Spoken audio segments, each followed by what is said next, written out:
আসসালামু আলাইকুম। Dhaka holiday BD থেকে আমি মল্লিকা মৌ আবারও এসেছি নতুন আরেকটি ভিডিও নিয়ে আপনাদের সাথে। তো আজকের ভিডিওটা কিন্তু হচ্ছে আপনার মোস্ট ভ্যালুয়েবল কান্ট্রি এবং হচ্ছে আপনার টুরিস্টের জন্য কিন্তু খুব সুন্দর একটি কান্ট্রি, সেটা হচ্ছে আপনার কানাডা। তো কানাডাতে আপনারা কোথায় যাবেন, কোথায় ঘুরবেন, এছাড়াও হচ্ছে আপনারা কানাডার কোন কোন স্থানগুলোতে আপনারা ঘুরবেন এবং কানাডার কোন প্লেসগুলোতে হচ্ছে আপনার বাঙালি খাবার রয়েছে।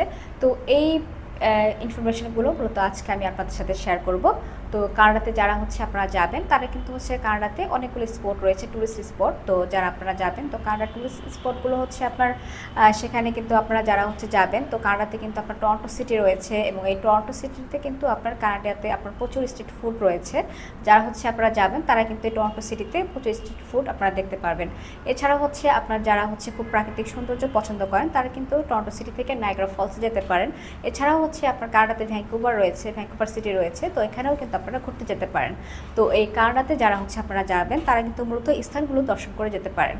তো আপনারা যারা কানাডাতে যাবেন তো মূলত আপনাকে কিন্তু কিছু রিকোয়ারমেন্ট অনুযায়ী আপনাকে কিছু পেপারস দিতে হবে, কিছু সাপোর্টিং ডকুমেন্টস কিন্তু আপনাকে দিতে হবে। তো আপনার যে ডকুমেন্টসগুলো থাকলে আপনারা যারা হচ্ছে বিভিন্ন প্রফেশনে রয়েছেন তো সেই প্রফেশনে থাকা অবস্থায় আপনাকে কিছু ডকুমেন্টস আপনাকে সাবমিট করতে হবে। তো আপনি অ্যাজ এ ট্রাভেল যেহেতু কানাডাতে আপনি যাবেন তো সেক্ষেত্রে আপনাকে কিন্তু কিছু ইনফরমেশন দিতে হবে।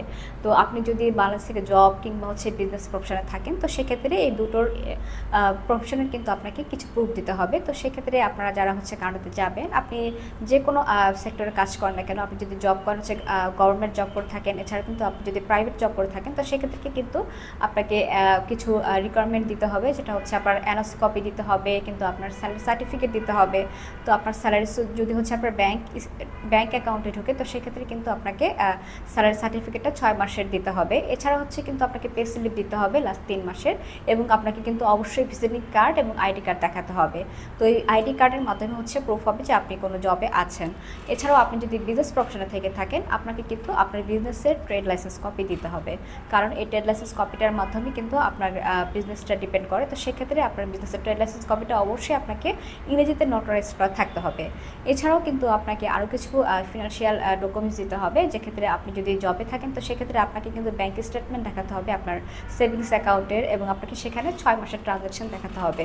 তো আপনার যদি রেগুলার সেখানে ট্রানজ্যাকশন থাকে তো সেক্ষেত্রে কিন্তু আপনার ব্যাংক স্টেটমেন্টটা খুবই ভারী হবে। তো সেক্ষেত্রে আপনার ভিসাটা পেতে খুব ইজি হবে। এছাড়াও কিন্তু আপনি যদি বিজনেস প্রফেশনে থাকেন সেক্ষেত্রেও কিন্তু আপনাকে ব্যাংক স্টেটমেন্ট দেখাতে হবে লাস্ট 6 মান্থের, এবং অবশ্যই একটি ব্যাংক সলভেন্সি সার্টিফিকেট আপনাকে দিতে হবে। তো আপনার অ্যাকাউন্ট যে কোনো ব্যাংকে থাকতে পারে, লাইক আপনার মিউচুয়াল ট্রাস্ট ব্যাংকে, অগ্রণী ব্যাংক কিংবা হচ্ছে সোনালী ব্যাংকে, যে ব্যাংকে আপনার অ্যাকাউন্ট থাকুক না কেন সেখান থেকে কিন্তু আপনি আপনার ব্যাংক সলভেন্সি সার্টিফিকেটটা পেয়ে যাবেন। এছাড়াও কিন্তু আপনাকে কিছু গভর্নমেন্ট নথিপত্র দিতে হবে, সেক্ষেত্রে আপনার যে ট্যাক্স রিটার্ন কপি রয়েছে সেই ট্যাক্স রিটার্ন কপি আপনাকে দেখাতে হবে। তো ট্যাক্স রিটার্ন কপিটার সাথে একটি অ্যাকনোলেজমেন্ট পে স্লিপও কিন্তু আপনাকে দিতে হবে। তো যারা বিজনেস করছেন তাদেরকেও কিন্তু হচ্ছে আপনার এই ট্যাক্স রিটার্ন কপি দিতে হবে। এছাড়াও কিন্তু এই ট্যাক্স রিটার্ন কপির সাথে অ্যাকনোলেজমেন্ট পে স্লিপ আপনাকে দিতে হবে, এবং আপনার বিজনেসের 10 মিন সার্টিফিকেট, এবং যারা জব করছেন তাদেরকেও কিন্তু এই 10 সার্টিফিকেট দিতে হবে। তো এই ডকুমেন্টসগুলো কিন্তু আপনাকে খুব পরিপূর্ণভাবে এবং খুবই নির্ভুলভাবে এই ডকুমেন্টসগুলো আপনাকে সাবমিট করতে হবে। এছাড়াও আপনার যে ইনভাইটেশন লেটারটা হচ্ছে যে আপনার কোনো রিলেটিভ কিংবা হচ্ছে আপনি কোনো বিজনেস পারপাসে হচ্ছে আপনি সেখান থেকে ইনভাইটেশন পেয়েছেন, তো সেক্ষেত্রে আপনি কানাডায় যাওয়াটা খুব ইজিলি হবে ইনভাইটেশন লেটার থাকলে। এছাড়াও আপনারা কিন্তু কানাডায় যারা যাবেন তারা বাংলাদেশ থেকে কিন্তু অনেকগুলো এয়ারলাইন্স রয়েছে, যেমন আপনার বিমান বাংলাদেশ এয়ারলাইন্স, আপনার ক্যাথে প্যাসিফিক, এছাড়াও কিন্তু কাতার এয়ারলাইন্স রয়েছে। তো আপনি যেখানে আপনার যে টাইম অনুযায়ী আপনি যেতে চাচ্ছেন তো সেই টাইম অনুযায়ী যদি আপনার কোনো এয়ারলাইন্স আপনার হয়ে যায় তো সেক্ষেত্রে আপনি কিন্তু প্রত্যেকটি এয়ারলাইন্স দিয়ে আপনি যেতে পারবেন। তো আপনার কানাডিয়ান ভিসাটা হচ্ছে প্রসেসিং হতে বাংলাদেশ থেকে হচ্ছে কিছুটা আপনার 1 থেকে 1.5 মাসের মতো আপনার সময় লেগে থাকে। তো যারা হচ্ছে আপনারা কানাডায় যাবেন তো তারা কিন্তু এই 1 থেকে 2 মাসের মধ্যে আপনার ফাইল প্রসেসিং হওয়ার পরে আপনারা যেতে পারবেন। তো ভিউয়ার্স, আমরা কিন্তু মূলত হচ্ছে আপনার ঢাকা হলিডে বিডি থেকে এয়ার টিকেটিং, হোটেল বুকিং, এছাড়াও কিন্তু আমরা বিভিন্ন কান্ট্রির ট্যুরিস্ট ভিসা, বিজনেস, মেডিকেল এবং কনফারেন্স ভিসা নিয়ে কাজ করে থাকি। তো যারা আমাদের কাছ থেকে এই সার্ভিসগুলো নিতে যাচ্ছেন তারা কিন্তু আমাদের ডেসক্রিপশনে থাকা নাম্বারে, অর্থাৎ আমাদের হটলাইন নাম্বারে যোগাযোগ করতে পারেন। এছাড়াও কিন্তু আমাদের অফিসে এসে আপনারা সরাসরি যোগাযোগ করতে পারেন। তো আপনাদেরকে নেক্সট এপিসোড দেখার জন্য আমন্ত্রণ রইল। ধন্যবাদ।